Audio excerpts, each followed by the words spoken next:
Good morning, everybody. Wait a sec, I need to get. Yeah, I think this should work. Let's just get the live Instagram. So, I think we should be also live on Instagram now. That should be working, and I just get my stuff ready to go. Yes. So let's see who's coming on. Good morning, everybody, and welcome to another Triton Live here from the Great Barrier Reef. And we have the first people on. I hope all of you had a great Christmas time. I had literally a lot of hot chocolate cake. It's good. Let's see who's on. Coffee corals and cameras. Hey, mate, how are you? Great to have you on. And Aquakilla is on. And who else? Everybody's, oh, a lot of people coming on. Hey, guys. Yeah. Good morning. Triton Reef is on. That's funny. Just quickly, if you're on Facebook or on YouTube, just give me a hi if you want me to see you, because otherwise I won't. Right? So I only see all the guys on Instagram. Louise, I hope you had a good Christmas time, mate. A lot of kids, man. A lot of kids. Christmas crazy, crazy Christmas. Great Red Reefing is on. That's nice. Good afternoon to you, mate. Good afternoon to you, coffee calls and cameras. Yeah, I know. It's still, is it? What's the 27th? No, Christmas is over, right? Yeah, it's all good. So you loved your dives during the coral spawning. Yeah, mate, that was good. That was Linda diving and Luan and me on the little drone that we have. That was pretty good. That was crazy actually. It was so dark. It was so dark. Like it was pitch black right on the boat. It was scary driving because you only kind of, you're in the reef and you just don't see anything. That was scary. But it was really good. Really like super crazy experience. There was so much stuff. Like in a night, there was so much stuff. That was crazy. Um, anyway, so let's have a look. Let's have a look. Devil Dog's on. Here you go. Reef Suns is on. Hey, Spain is on too. Steph Reef Jungle. Hey, mate. How are you guys? So Mina is on. Good morning. Yep, we had a really good Christmas. Thank you, Mina. Thank you very much. Dita is watching. Oh, Dita is not sleeping. That's crazy. All right, so Dita is watching. So to see if I'm saying something about him. So we have a lot of rain coming up. See that it's very dark. So because it's kind of cloudy, and yeah, our rainy season is coming, I think. Emerald is on. Hey, mate. Not seen you for a while. That's good. Hope you had a great Christmas, mate. Hope you had a great Christmas. So now the first question is coming in. Let's see. So Devil Dog is asking, when does Triton start testing MS for ICP? So we're going to get an ICP MS very soon. We're doing the last tests on them. So we don't buy machines just because they have names. So we test them beforehand, right? So we give the company that is selling us the MS a liquid and see if they can recover some of the elements. Obviously, we do our own method, so it's not like we totally rely on it, but it should be able to, test a set of things that we sent them beforehand. And that's the phase right now. And over the Christmas time, they didn't do too much. So that's what we're waiting for. When we get back that results, we'll order one. I think we're not, these machines are not that, like they're not like ICP OES, so modular, like they are just a machine and you buy it and you put it there and then you can test with it. You test fresh water with it anyway. So we're not really testing seawater. You need to dilute the samples so heavily on every ICP-MS that it's literally only fresh water. And then you test it. So I don't see any issue there. Devil Dog, I don't really see too much. Like ICP-MS testing is pretty straightforward in this like it's not making sense, but it's just straightforward. So you just put the machine there and just run tests, right? I think we'll have it going depending on when it can be delivered. So if it needs to be built for us, it will take 1.5 months. If it's in stock, that sometimes that happens, then we get it pretty quickly. We just need to ship it to America. That's the way it works, right? So there will be a little bits around it, but Joe and May, we have the company going in January, set it up for the MS. So I don't think too long anymore, but yeah, that's what we're going to do. No, the first machine will be in the US. It's not making sense in other countries, to be honest. Like it's you know, it's not many people really asking for it. We do it because we get asked quite a bit. There's obviously a lot of trust in what we do and stuff. So we do it also in an honest way. I will tell you that I do not believe in MS, right? And even if you want to test with us, I do not really recommend it. But it's the way it is. Like this is the way we work, right? So as an aquarist, I wouldn't test my tank MS, and I do not have an MS here, and that's because it's just like, yeah, the reasons for it. Like, I mean, you can ask me again, but it's just always the same. It's not bringing you anything. But for the reason of people believing in it and want that service from us, we will do it. So in other countries, there's not too much asking for it. There's not too much demand for it. It is America, and that's where we put the machine in, right? So let's have a look at way more questions coming up. Mina is gone. Yes, Mina. Thank you, Matt. Thank you for being there. So yes, Devil Dog. If you have more questions, just shoot them, mate. I'm here, right? But yeah, America will go first, right? So Mina, yes, I've been having a Core 7 issue. I can use some advice on. Yes, go for it. Okay, okay, Damien back. Damien, Christmas, Merry Christmas to you too, man. Merry Christmas. If you, if my focus is raising nitrate, which nitrogen should I use? Alpha or beta? N or beta? NO, the O version, if you want to raise nitrate, right?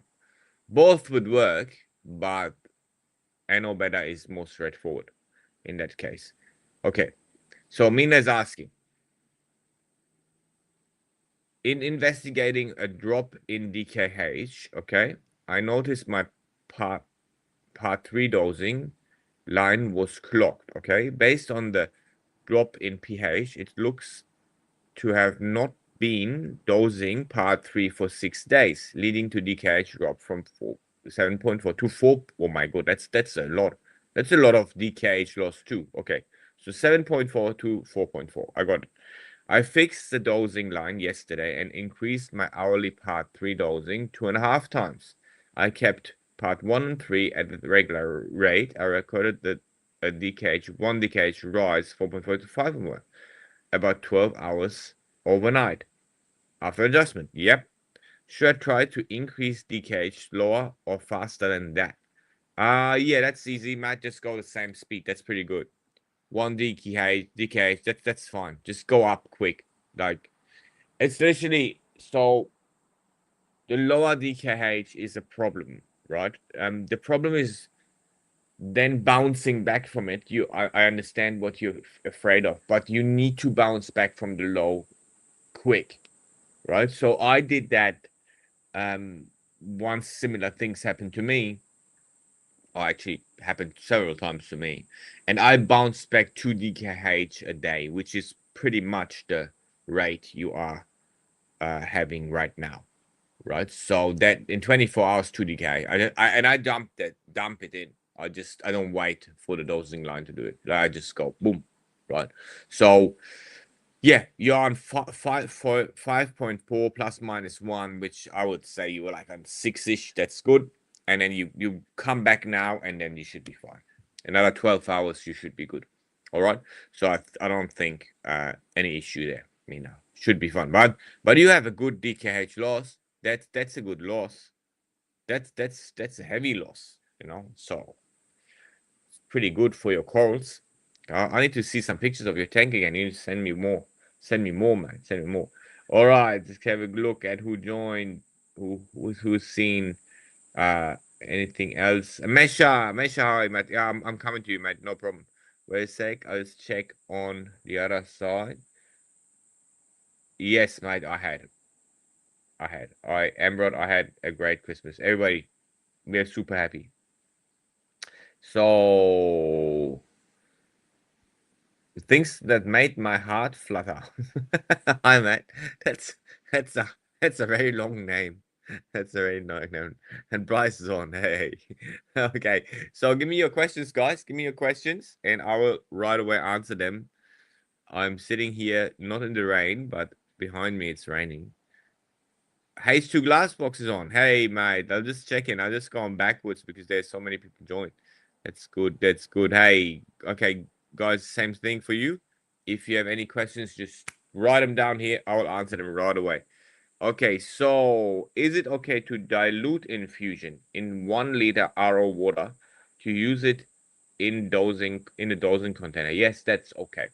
You can do that without any problems, Mesha. You shouldn't mix it in all of the others. If you want to mix it in one of the core 7 jugs, for example, that you have, then mix it in number 1. All right, so that's possible too.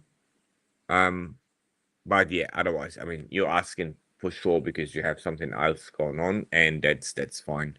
You can do that without any problem. So Kando is on. Dr. Reeves joined too. Hey, guys, shoot me your questions. I have my Christmas life. So we are a lot of people. I think you're still all in Christmas time. Okay. All what is this? So measures can macroalgae inhibit SPS growth? Yes, they literally could do that. It depends on what macroalgae we're talking about. But I have not seen this happening in an aquarium at all. Okay, so everything in the reef and in the ocean, especially things that can't swim, have all their weapon systems. They have all their ways to, gain ground, let's say. And algae and coral, they don't like each other too much because of they both live from the light, right? Again, you know, the coral feeding guys, you can feed them, but it's not what they really need. What they really need is light. So they are created to live from light. So when they live, they go for surface. Surface is the main thing they want. They want as much surface as possible to get as much light as possible. It's a bit like a solar panel, right? So as more you have, as more surface you have, as more energy you get. And that's what a coral does, and that is also what algae does, right? So these two do not like each other, while coral have a lot of ways to kind of attack, kill, and whatever the neighbors, and they do that when they touch, they kill each other, grow over each other, and then get that extra surface. Algae and some corals will have toxins, to inhibit coral growth too. Algae will have the same kind of things. They have toxins, they have things that they can, release to inhibit other algae, to inhibit coral, to inhibit everything that is maybe in their way. And if you have an algae that is grown in a coral reef, I'm pretty sure it could inhibit some coral growth. But like I say, I've never seen that happen in an aquarium. What I've seen in an aquarium is LPS, not LPS, soft corals inhibit SPS. That is way, way more often than you have algae doing that. So algae in an algae filter might be just because they don't feel any closeness to any SPS. They don't. I've never seen that happens, but or or never need to take out algae or something to say, oh, and then it bounced back or something like that. That never happens in that whole 19 years or year more, actually 25 years or something that I'm doing the algae stuff. But I've very often seen, like, the leather corals, the mushroom corals, the soft corals need to be taken out of the tank because they create a toxin that inhibits growth. They do that, right? So if you have any soft corals together, keeping them together with SPS, and if you run a very natural system and corals are thriving, that might happen. That is more likely than algae. Okay, just have that in mind, that this is the case. So who else is on? Instagram is going crazy. Giorgio is on. Hey guys, give me your questions. I don't have any question on Instagram. What's going on? Today is like the calm day. You're all listening and eating the last bits of Christmas. Yeah, I know. Oh, I would love to do that. That's so good. But my kids ate everything already. So it's all gone. So Anya is on. Good morning, Ehsan. Does carbon absorb the leather toxin? Yes, it does. But Anya, I've seen, like, so it's very difficult. Some of them do not do it. Like, even not some people keep them, and I've kept some for years without any problem. But then I had one that was like always grown back too. Like, I cut it and then it was grown back from that little cutting, like it actually never died. And it inhibited the whole right side of my tank. And it was not even big. Like, and it produced a lot of toxin, really. Like, it need to be that because all the coral on the other side were kind of working better. Not much better, but like, it was really visible that it was next to it, like a really next to it on the right lower bit of the corner, just where it was grown. It was really nothing happy. So yeah, it is a bit problematic. And yes, I'm pretty sure carbon will take it, but in some cases it is really the production area. So the water is not even gone, into the filter to be kind of filtered. And I was running carbon all the time. So that is not an issue. The carbon will take it because I'm sure if I wouldn't have carbon that back then, everything would be just smashed. But if you look at it, the problem you have is this coral produce a toxin that is so strong that will work in the ocean, in the dilution of the ocean, right? So it need to be a toxin that kind of inhibits growth, like really surrounding it, and release it at one point where maybe a current is low, whatever, it does something like. So this is why I have it. And if it works in the ocean, it's very dangerous for us in an aquarium because of the low amount of water we have, so that is like the real issue here, that you don't, this toxin will work before it is gone into the filter. That is my highest concern. So and it's not for everybody. Like, there's many LP, like many soft corals you can literally easily keep, and you see that in the ocean too. Like, there is soft corals in between aquaphora. But I have another spot that I went to, and I can bring you once, and Cam maybe. It's quite cool. But it's only soft coral and only one species of SPS. But that is not hurt by this stuff. But there's literally no other species of aquaphora there. Like, no other. It's just soft coral and this one species. And that's an amazing place. So let's have a look. Yeah, there's some more coming. Makes sense. Thank you. Maybe changing flow direction could help in the same way. Yep, it could. Ultimately mixed reef in extremely is yeah, it is. It is extremely challenging. But yeah, now you can also you can dedicate a bommy, maybe, that's possible too. It was really, yeah, I think it might work still. And when they're little, they don't do it too. And no coral, that's something that you need to know all kind of what I'm really seeing in that years of doing it. No coral does anything like if there is no need for it. So I truly believe if you keep them a bit away from the SPS, then it wouldn't produce that toxin, because why should it? It's not producing all the time. Like, why should it just waste the energy if it doesn't really believe there's any SPS around? I mean, the sensing of the we don't know how it works, right? But maybe it's the how close you get. Like if you dedicate a bomb to some soft cores and there's no SPS close, why should they ever produce it? And the same counts for algae too. Like, so this is why I don't think we see it that often. The algae is in its own area without any coral, so why should it produce anything that inhibits coral?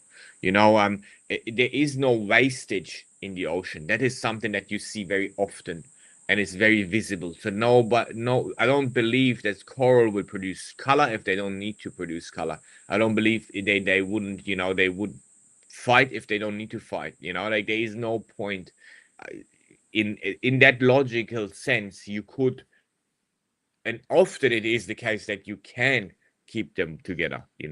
So think about that too. So now there's a lot of questions coming up. That's good. And we have a lot of people coming on. Yep, Instagram, I can see you. Let me just run to YouTube and Facebook, and I'll come right away back to Instagram.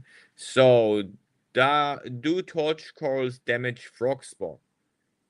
Well, I don't know. Maybe they can. It really depends on. There's so many types of them.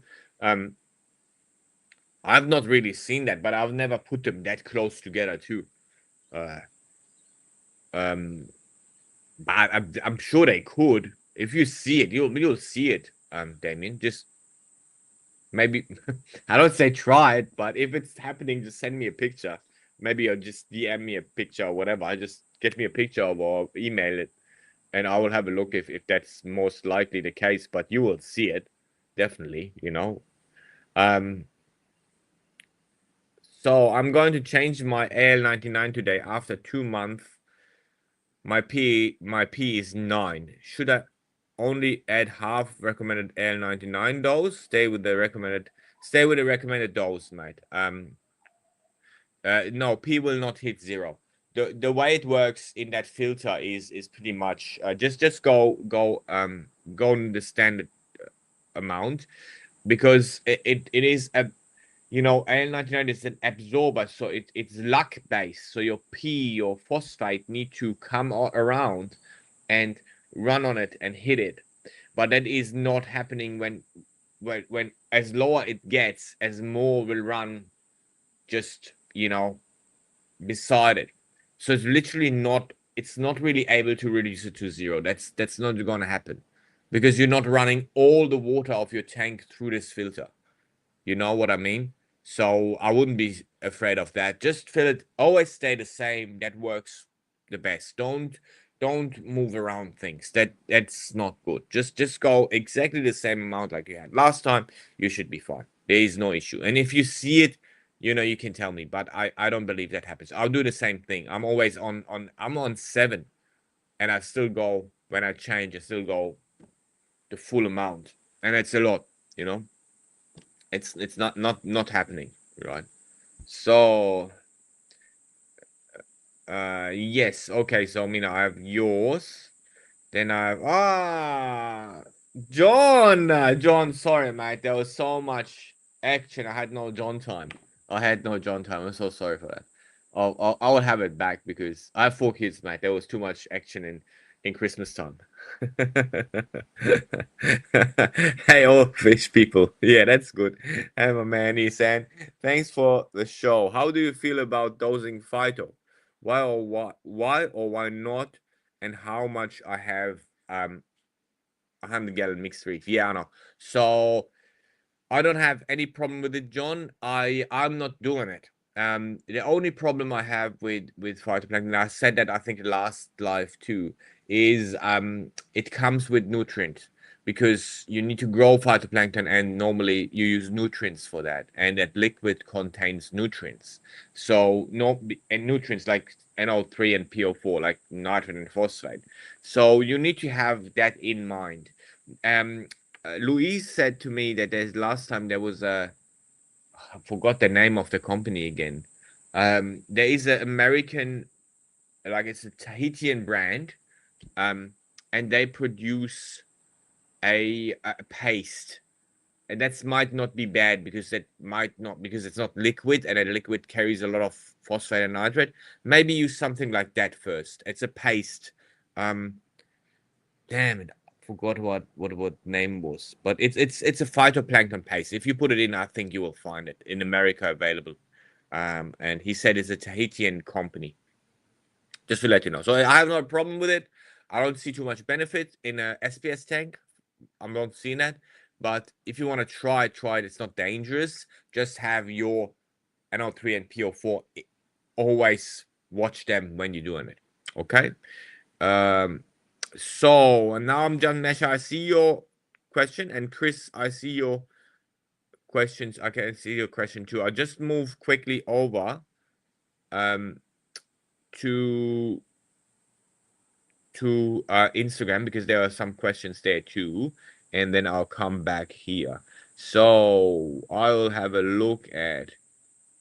Okay, so I'll have a look at there.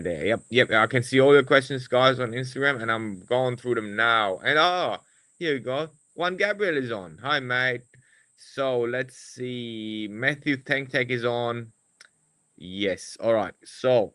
Where is Emerald? Emerald.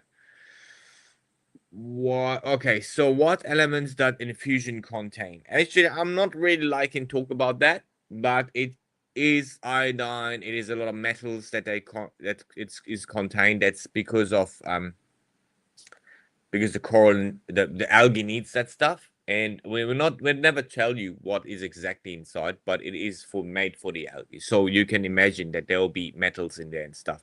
It's not nutrients, no nutrients in there. Just to let you know, it's the more micronutrient that it is, but I can't tell you exactly what it is, because that's what I'm living from. Okay, so and what else do we have? Thank you and Merry Christmas from Argentina. Doctor is same. Hope you had a great Christmas, guys. So okay, Great White Reef, cleaning the tank and listening over here. So many of you do that. That's like the time you clean your tank. Like I think Albert was the last time there was Albert cleaning his tank. The same. Now I'm good. I'm good with that. You listen, mate. You listen. Great White. Good name too. So could I? Bryce is asking. Bryce Martin. Could I use pulsing Xenia instead of macro like old ways of reefing? Yeah, mate. I actually used. I used to sell pulsing Xenia, like white one, because it was so rare back then. I was like 12, 13, 14. I was 14 and I was like selling it back to the shops. It was going crazy in my tank. Oh, that was good times. That was good times. Nah, I don't think it works, mate. It works much better with algae. Xenia, you can try. I mean, Xenia is okay, but it's different. So it won't be that effective, man.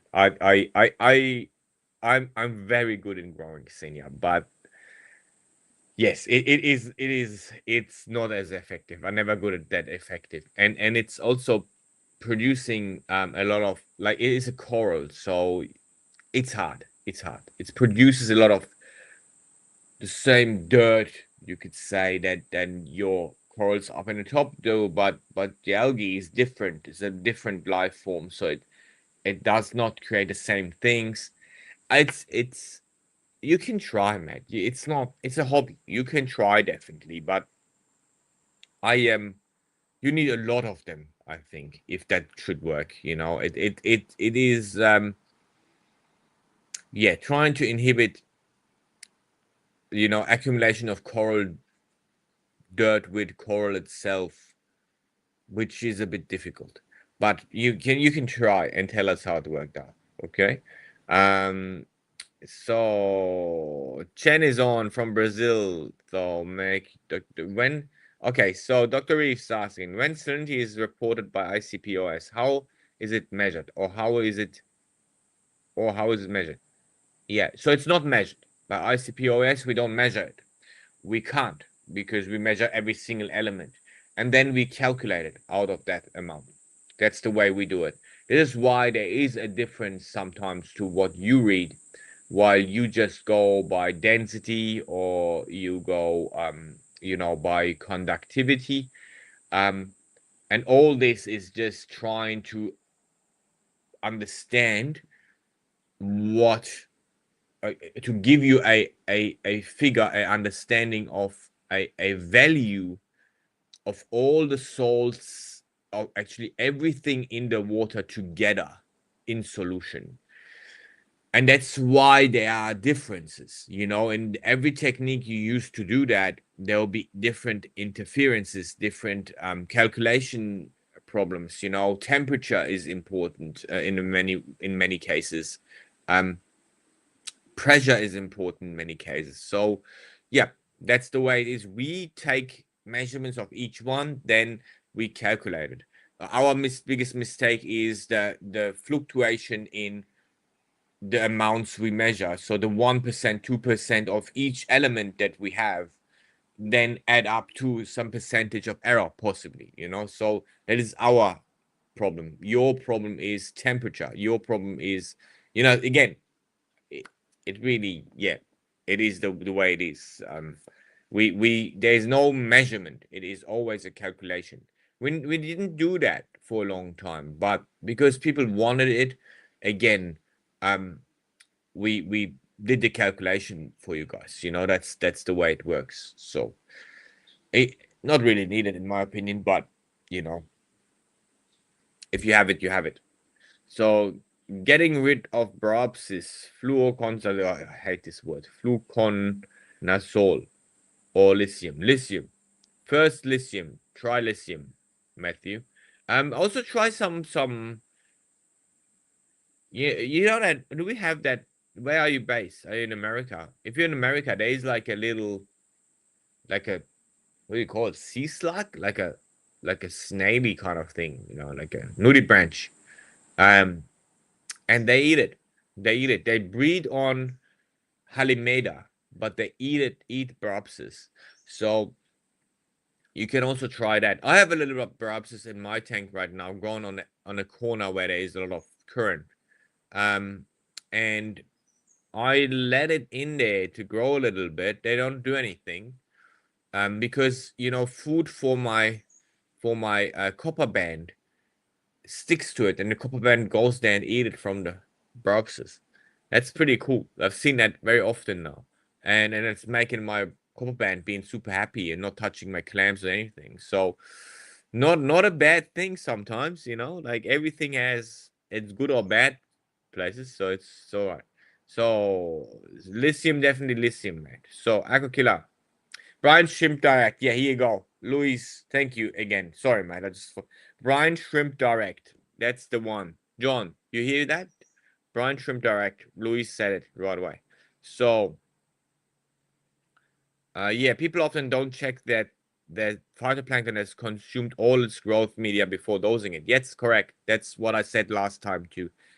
It collects all the nutrients. Then when you put it in the tank, if it dies, release everything again. So it is the main problem I have is nutrients. So, okay.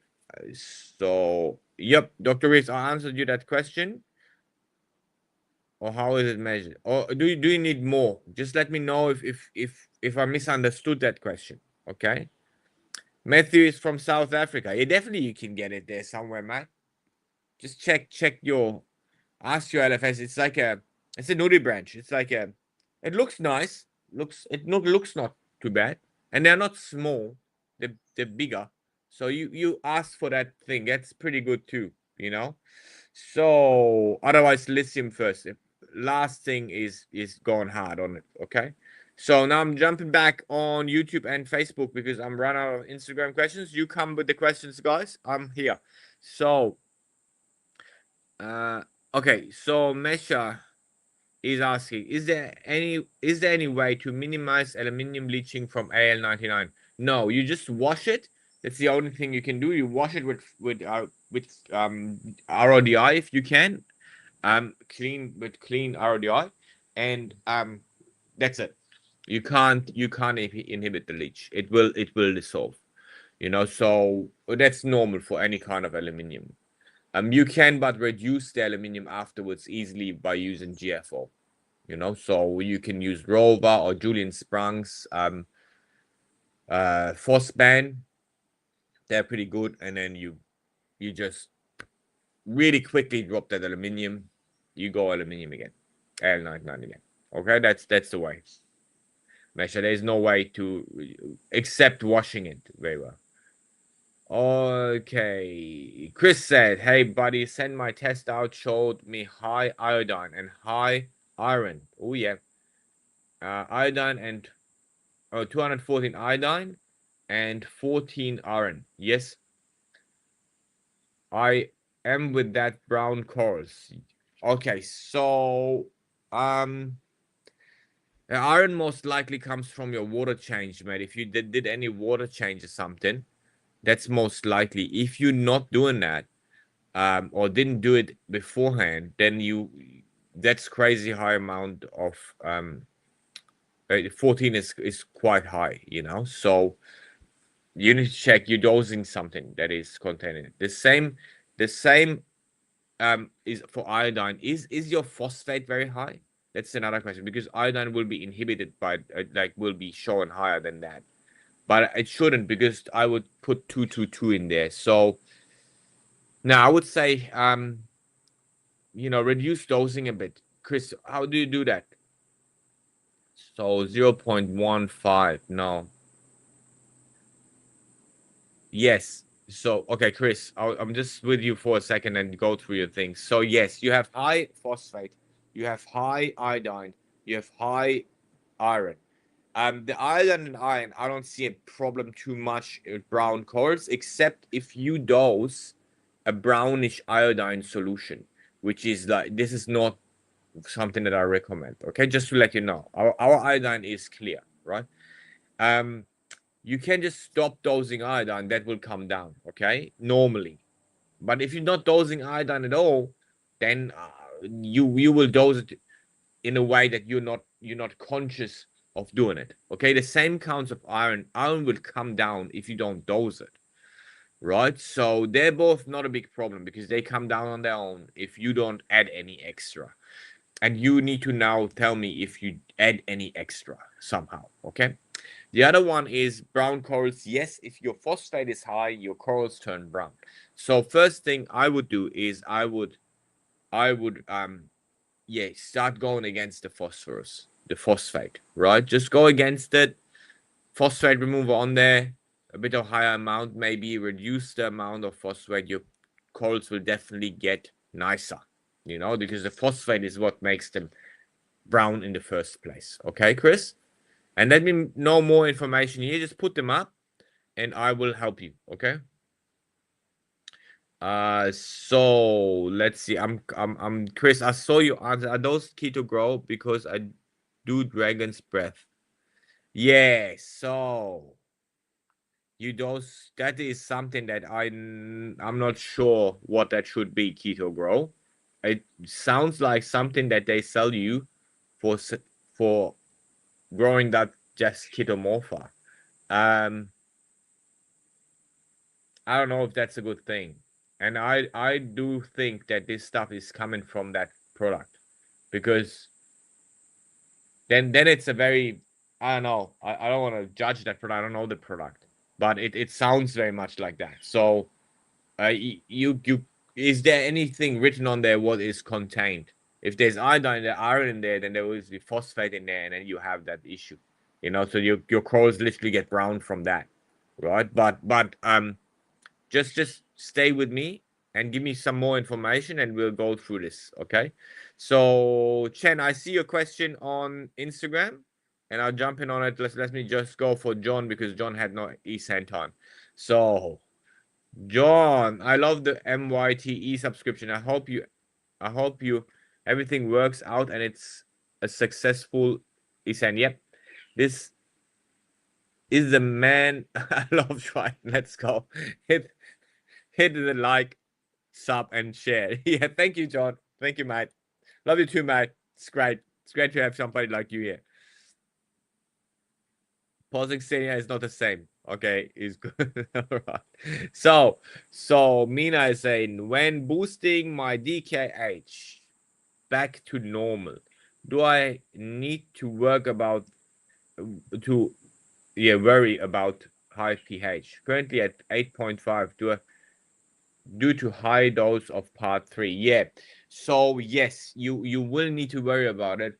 You can do it in a different way. You could use our bicarb, like that will actually not raise your pH. It will lower it a little bit, and that works really well too. So you could use bicarbonates, right? So sodium bicarbonate, very simple, very barling, very simple. Instead of, if you want to bounce back, instead of the solution that you missed out on the 3B. If you want to do that, that's okay.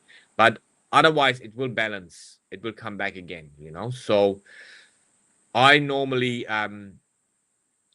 did that normal 3B kind of thing, and 3A, 3B, and just did it. Okay. So, but watch it. Yes, do the watch over it and see what happens. But again, like, you could just go and get yourself.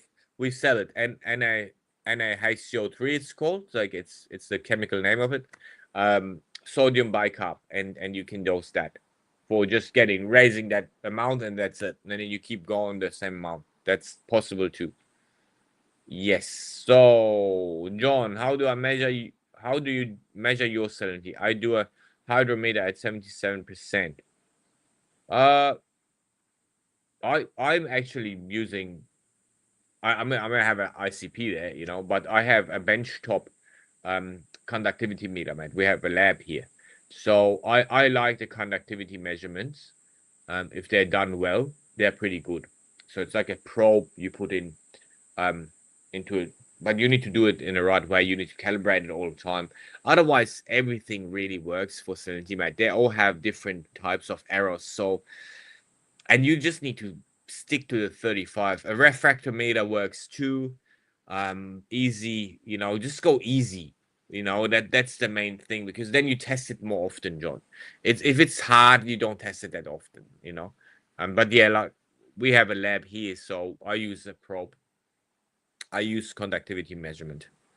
Okay, yeah. Chris said I use keto grow. Just check that. Just check that bottle, mate. So high iron, check all magnets. Yeah, Damien, iron, but it's not that bad though. Normally magnets. So when you have rusty things in a tank, normally you don't find iron in there. Okay, iron. Sorry, I would say iron. Because iron precipitate right away, so it is not in the liquid anymore. You find iron often in a liquid form, in a solution. That's when we measure it.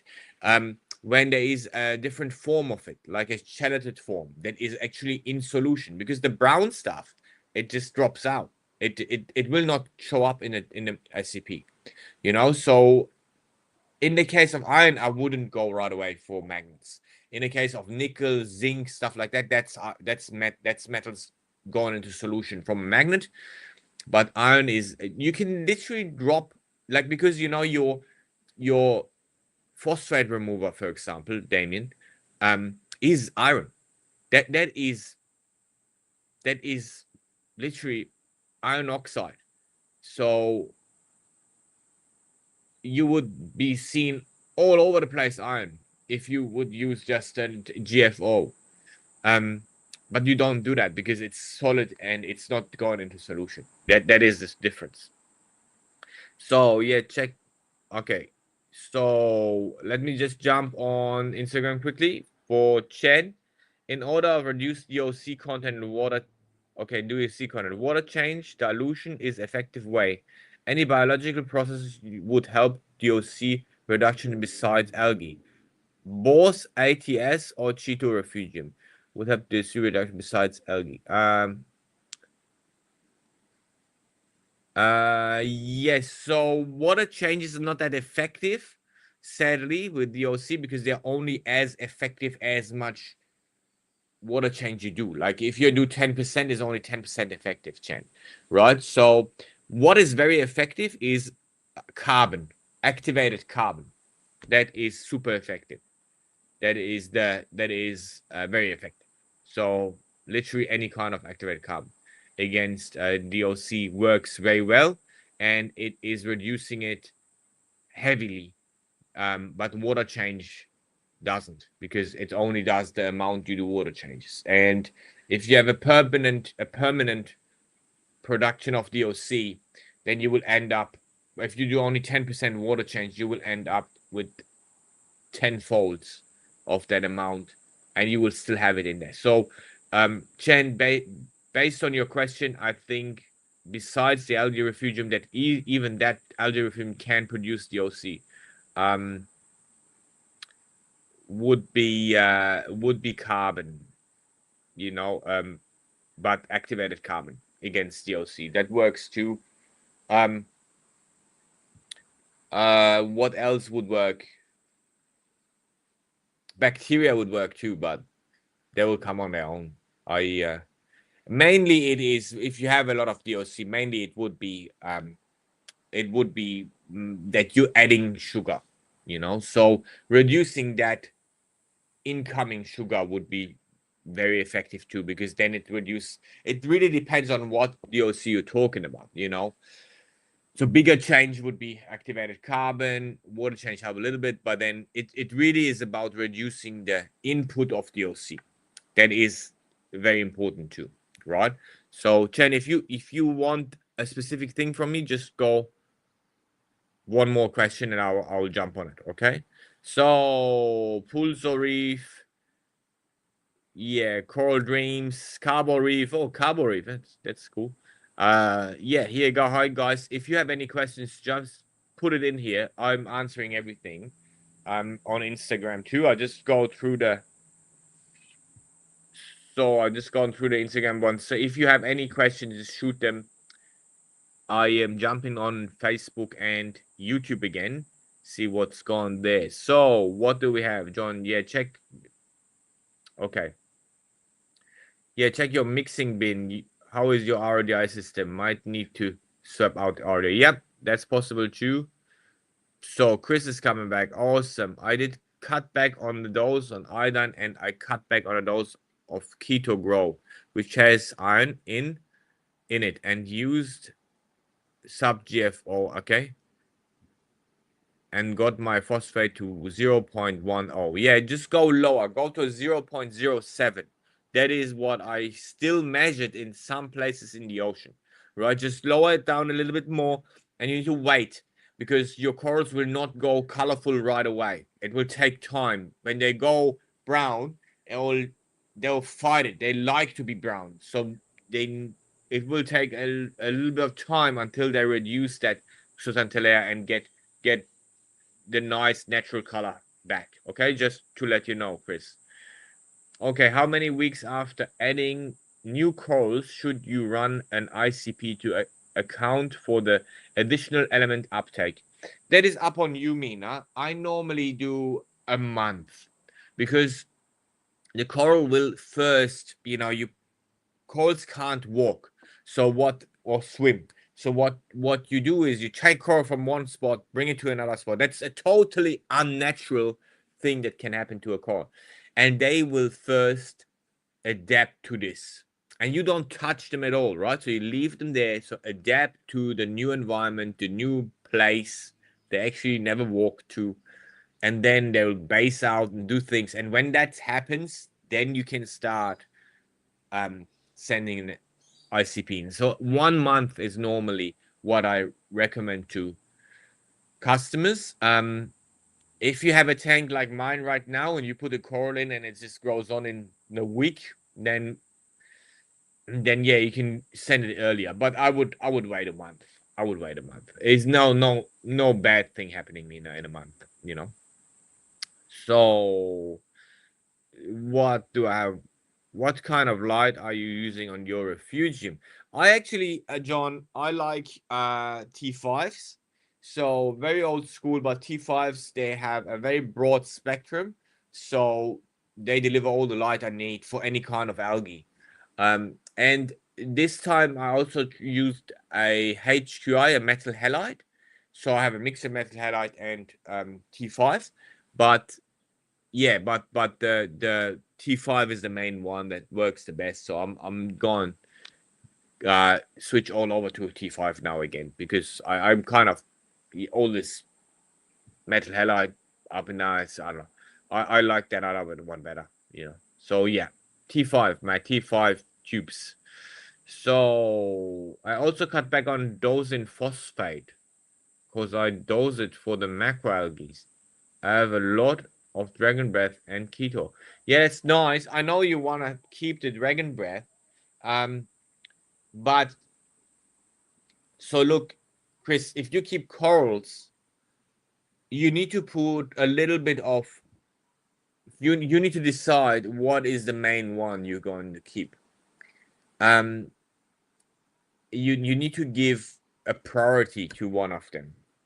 You know, if you want colorful, nice, beautiful coral, then do not do too much for your algae, because your algae need to adapt to what water you have.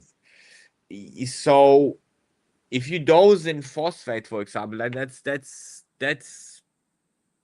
gone.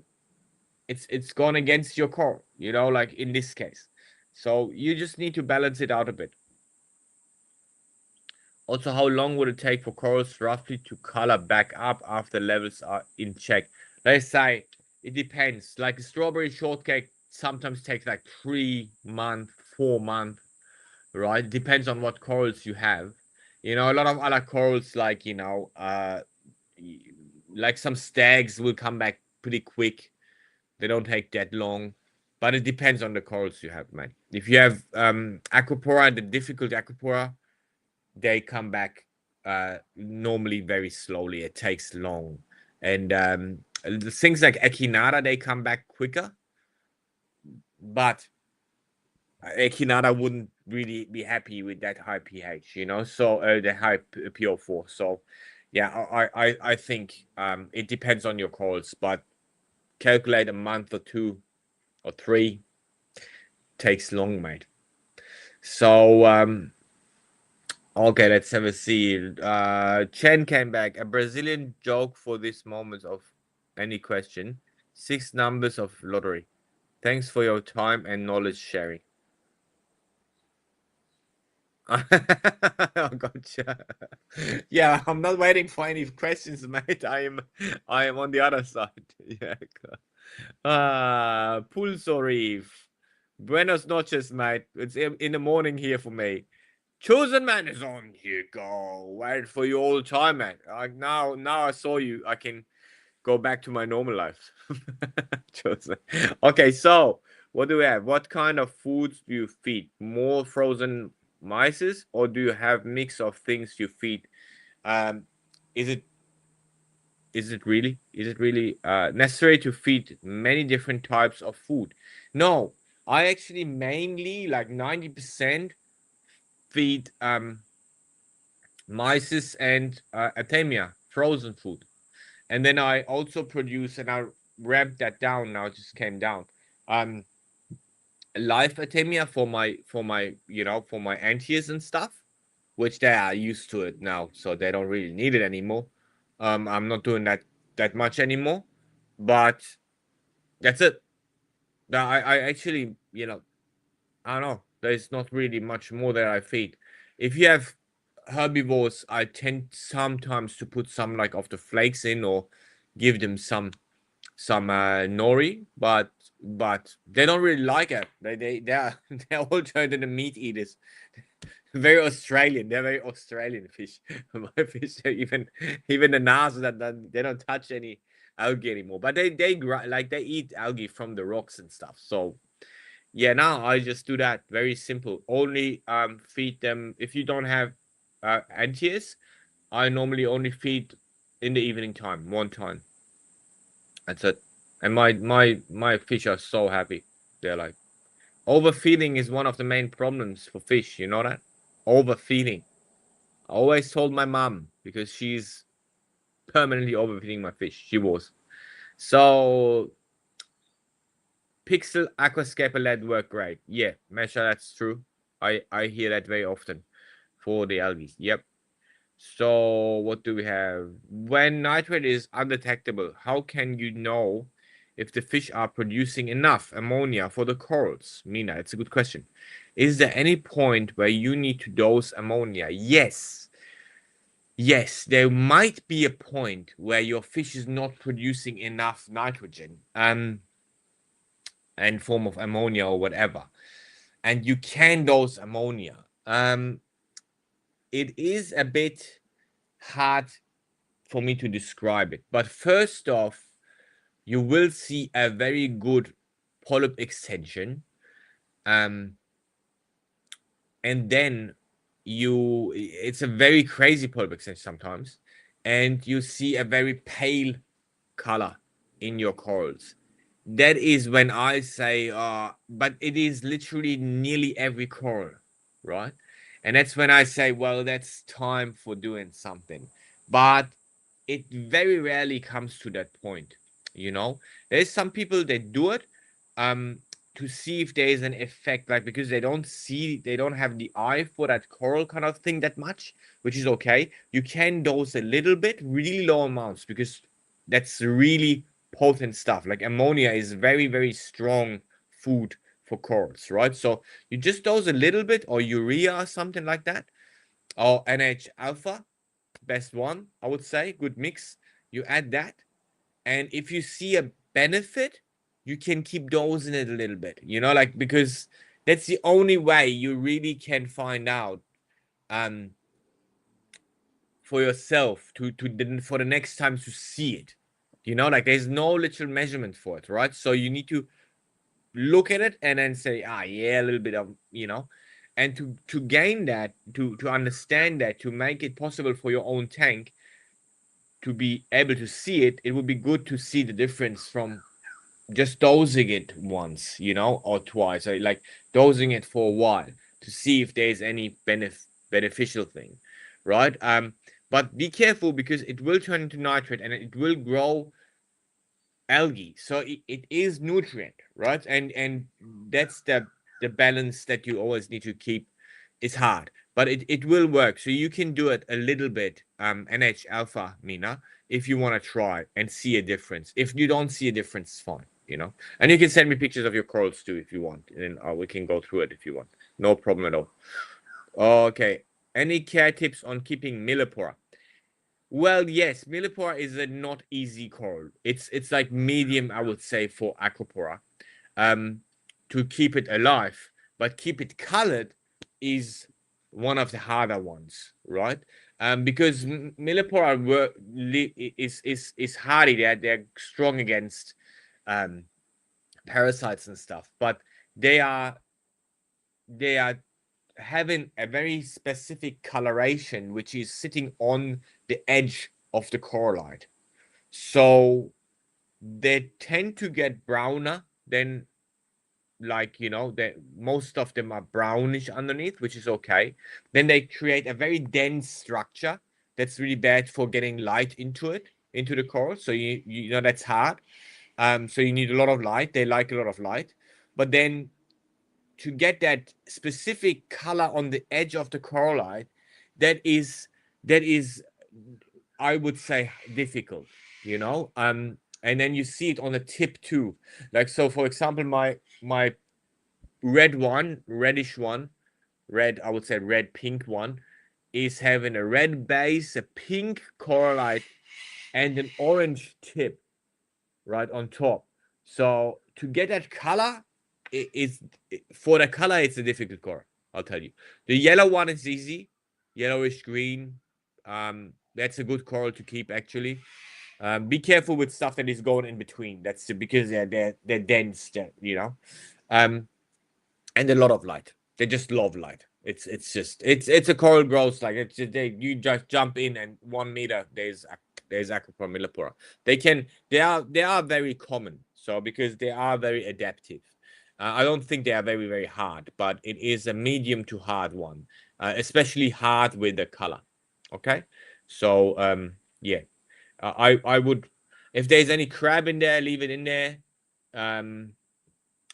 Otherwise, you can't do too much. You just need to give it a lot of light and good amount of current. They like current too, going just on top of them. Yeah. John, I saw actually you sent me some pictures. They are difficult coral you actually got, the Acropora you got. they're not hard, they're not easy. But I will have my John time. I'll give you a call. Okay. So what the difference between your products to others? Chris Boswell. And what are the best way to keep elk stable as I having issues with elk major swings? Okay, so Chris, we have a lot of differences in my opinion to other products because we produce a lot of our products on our own. Okay, so first off, I created this company for a very different reason than what maybe other companies are made for. For sure I make money. For sure I made this for being my living, or do this for living. But I also wanted a different type of approach towards sales and marketing.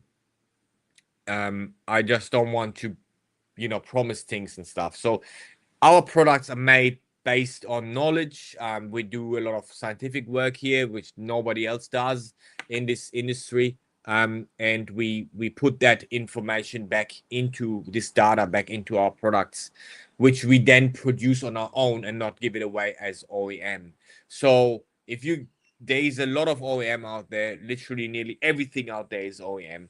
And we don't do that. We produce stuff on our own. Okay, so that is a very important thing that is making a difference between us and our products. Not only the way we work is very different too, but our products are made in house, so our secrets are kept in that thing. So nobody knows what we do into, like, we produce them, so nobody knows. And that's the way we can produce a very special product for our customer, which is not available out there, in any other form. Because if you give it away to another company and they produce it, which normally a lot of people do, a lot of companies do, then they also give away their secrets if they have any, So from this perspective, this kind of working that we have our own products and we can produce them our own, then it gives us the possibility to actually do scientific work to find out stuff, because that's our knowledge, our secret, our proprietary knowledge that we can then give a value, because then we can put into a product to sell to you. If we would produce this knowledge and then give our product away to somebody to produce it, then we would actually give up on this knowledge, wouldn't it? And it wouldn't make sense to do all the R&D, because then we just give away our OEM the stuff anyway, and it will be copied. So that is the reality of some of the things. But if you want to know exactly what is the difference between iodine and iodine, I can do that too. But realistically, for the end customer, it is the trust that we try to deserve, kind of. We want to make you guys trust us for a reason. We don't ask for it. We do stuff so you can trust us. That's the way we work. That's mainly what I think I keep very high. Like, I want that to happen. Anyway, so what is the best way to keep elk stable as? Yep. So for me, the best way is core 7 right now, or calcium reactor works too. That keeps your alkalinity very stable. I don't know what you're doing right now, but things like going against stability are things like, dumping in everything at once, for example. So having a dosing unit or is already more stability. Dosing it over 24 times, 12 times a day. or having a calcium reactor dripping it in, you know, like this is kind of what gives you stability. There's many ways of doing alkalinity supplementation. You can do bathing, you can do core 7, you can do calcium reactor, you can even do kalkwasser, but you need to dose them permanently. That is one of the things that keeps them very, very stable. There are things out there right now that actually go against that and try to get people dump in everything. I don't know why they have been created, maybe just because to make things easier for some people, but they definitely, I don't believe in them. That's what you get when you get elk swings all the time. So what's the best way to remove iron? Is there anything I can use? No, don't use anything, just wait. The problem with iron is just permanently adding it. But if you wait, it will turn into iron 3 and then precipitate on its own. Nothing will happen. Oh yeah. Cacadoo's going crazy. Okay, so what else do we have on Instagram? Nothing more on Instagram, and I'm also run out of questions here on Facebook. So guys, if you have, there's some people just joined on Insta. So if you guys have any question, just shoot them now. I'll take one last question, guys, and then I will wrap this up. Run a 1 hour. That's nice, and I will then see. So, what kind of media reactor do you have for GFO? Do you know the brand? Yes, I know the brand. I let the brand make them for me. But it's a very simple thing, John. So it's you can literally do that on your own if you want, but there are some out there, and it doesn't really matter which brand you use. It needs to be a tube, and the water goes in from the bottom, runs through the tube up, and flows over. That's all, right? And you put your media into it, and then it just runs from the bottom to the top and flows over. So what we do is we also have like a little holder, let's say a rod in there, which let us push it up and get it down again. That's like something that the guys created um, for a zeolite. It's called a zeolite filter, right? So you push it up and let it up. So you move the media, and I'm doing that like every 2 days just to move it a little bit because then it works much better, right? And that's it. And if you put like a little, I actually put first my carbon in there, and then I have like a little plate in there that keeps the carbon where it is, and then I put my Al-99 on top, and I run it from the bottom through the carbon first, then through the Al-99, and then it comes out from the top. Done. Easy, right? That's the way we work. And every filter that can do this is fine. Okay, so you can't get literally my filter. That's why I'm telling you this, right? So you just go with that. Okay, so Donald Smith has a question. I'll take that one too.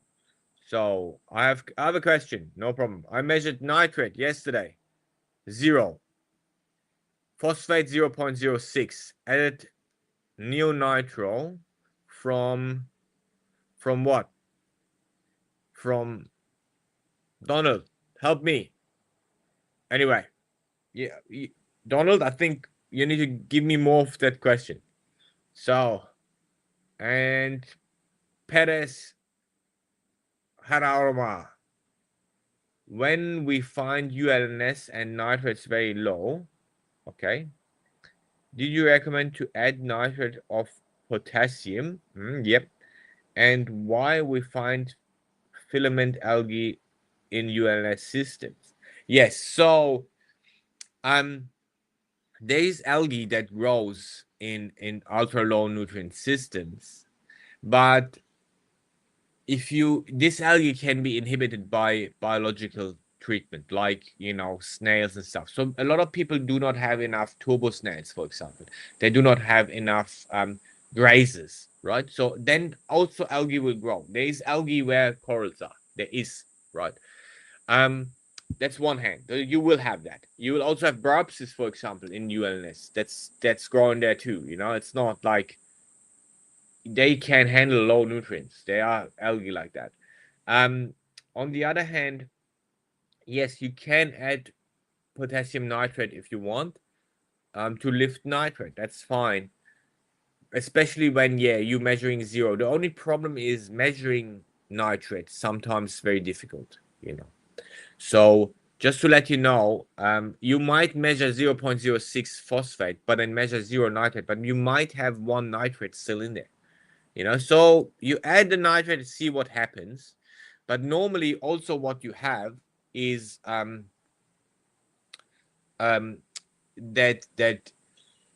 you run a cycle of things. So you measure your nitrate, but you don't have any nitrate, but you have ammonia, you know, and you don't measure the ammonia because it's not getting nitrate. There's a lot of chainy things to it like that. So I would dose nitrate and see what happens. But if you already have hair algae, which is the filament algae, I think what you're talking about, if you already have hair algae, then be careful. If you dose it and it goes more, you know you have enough. Don't worry about it. You know, just add more turbo snares and stuff, eating that stuff, because that's what you need. Okay.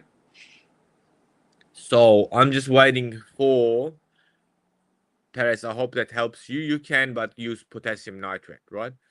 No problem to that. Use pharmaceutical quality, right? That's important. Um, so Donald, mate, I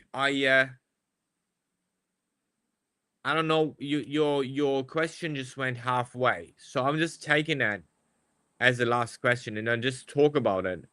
Um, I guess neonitro is something that is nitrogen, and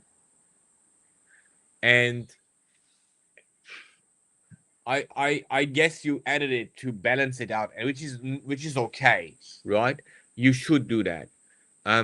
But a zero nitrate measurement on your side is not something to worry about. I have zero nitrate in my tank, um, measured, you know, with a droplet test. But the droplet test is not that precise, you know. Look at your tank. Is there any algae growing? Are the corals fine? You know, I wouldn't overreact. Okay, so because then you normally tend to overreact, then you all of a sudden get like algae problems because there literally was enough nitrate left in your tank, but you couldn't measure it. You know, that's the point. So just be careful with that. Otherwise, you should be fine. There's no danger to high nitrate. It's just making your tank look a little bit worse sometimes, but nothing will die.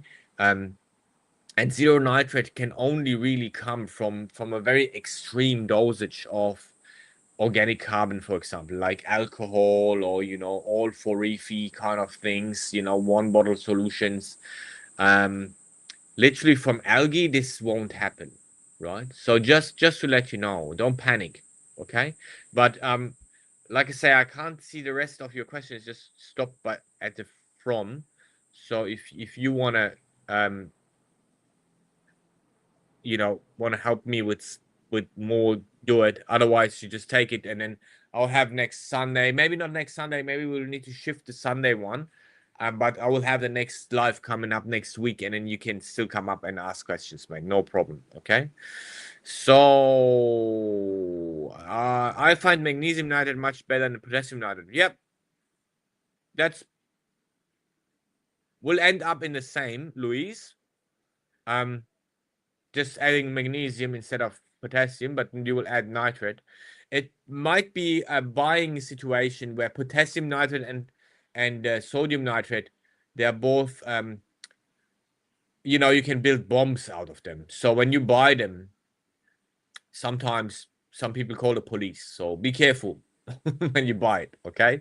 So but magnesium nitrate, like again, every nitrate would be like the same thing. So yeah, it potassium nitrate, magnesium nitrate, sodium nitrate, all of them work for nitrate, right? But not sodium nitrate be the one that does less to your macro elements. Okay. After that magnesium, after that potassium. Okay. So and then okay, I'll take the last one from Chris. Okay. What's the best thing to help bacteria bloom water? Okay, help a bacteria bloom water is a little cloudy on a different tank is about 4 months old.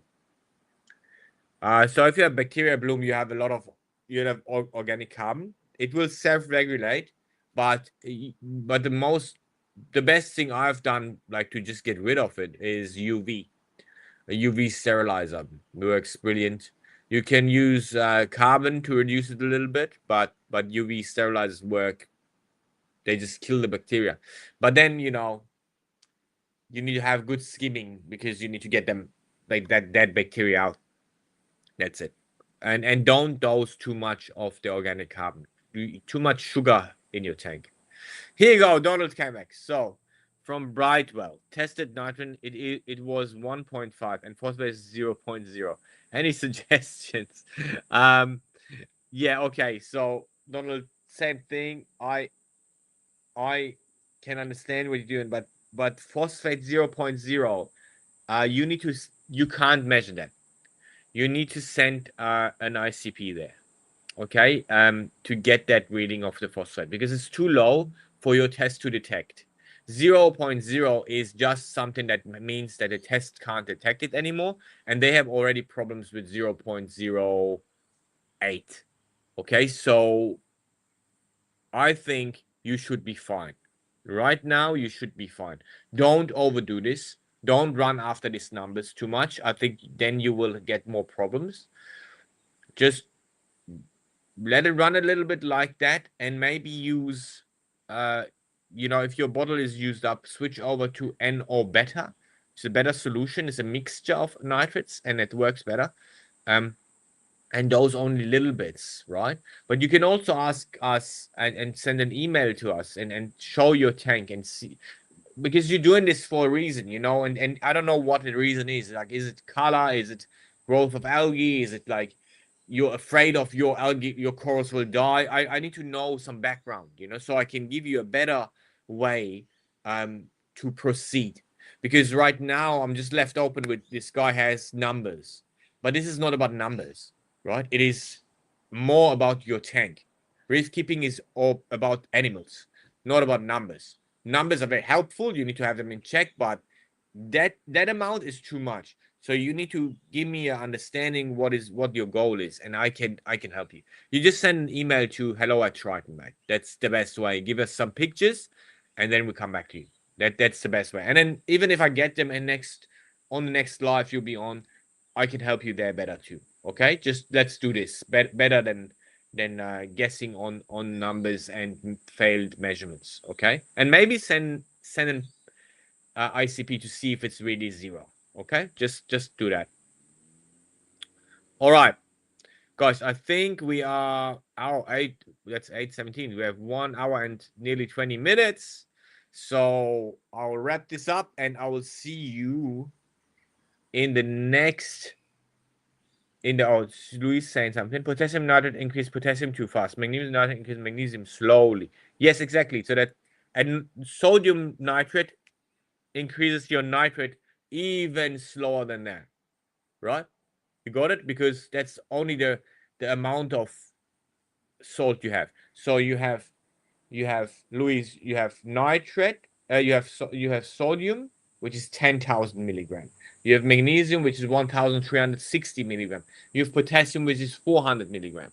So to add nitrate on this kind of partners, sodium is the one less effect on the partner, because percentage wise, if you want 1 milligram of nitrate, let's say you just add 1 milligram of sodium, this is not having any effect on it. But magnesium counts second because that's the second highest, and then potassium is the the one that has the most effect. But if you go strontium nitrate, for example, if there would be, then you would have the highest change, right? So this is all about the partner, right? So okay, so that's it. I'll wrap this up now. I think that's enough, guys. So I hope you had a really good Christmas, but you had it already. Now we're going into the new year. I wish you all in 3 days an absolutely amazing new year, and all the best for your tanks and for your lives and for your families, guys. And I will see you fresh in the new year. I'm not sure if we do it on Sunday. I'm not sure because there's stuff happening here. Um, but I will definitely do one. So just stay tuned. We'll put it up maybe Tuesday again. I don't know, but it will be at one point next year, next week. All right. Have a good one, guys, and I will see you in the next one. Take care.